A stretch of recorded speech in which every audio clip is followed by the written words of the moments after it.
Are you sort of suggesting that Labour may be rather cynically using the ongoing situation in Ukraine for reputational purposes, perhaps? Because, like you said, Keir Starmer seems to be talking tough when it comes to we're going to send boots on the ground. We learned today as well that the RAF are in talks to potentially have security flights over Ukraine. He seems to be talking up a good game, but like you said, is our infrastructure really there to enable us to actually stand tall on the world stage? It really isn't, sadly. You know, I'm on the side of Ukraine. I think Russia's invasion of Ukraine was an act of criminal aggression. I think Ukraine deserves our support. But, you know, Keir Starmer is getting a real Ukraine boost. And you can see that because his polling has gone up a little bit and he's, you know, waltzing around the world saying, I'm going to save Europe and all this kind of stuff.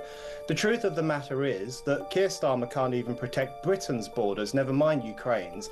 This is a government that doesn't even know how to look after this country, never mind fighting for another country.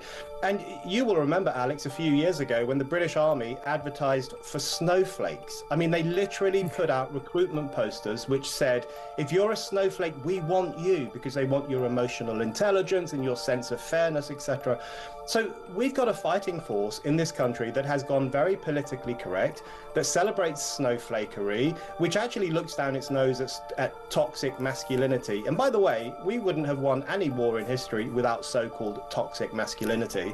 So I just think that Keir Starmer talks a good fight, but the truth of the matter is that he can't control our borders. He doesn't know what to do with our military. He looks down his nose at white working class men who still make up the majority of our armed forces. So it just doesn't stack up, I'm afraid, when he talks like that and then behaves in a different way.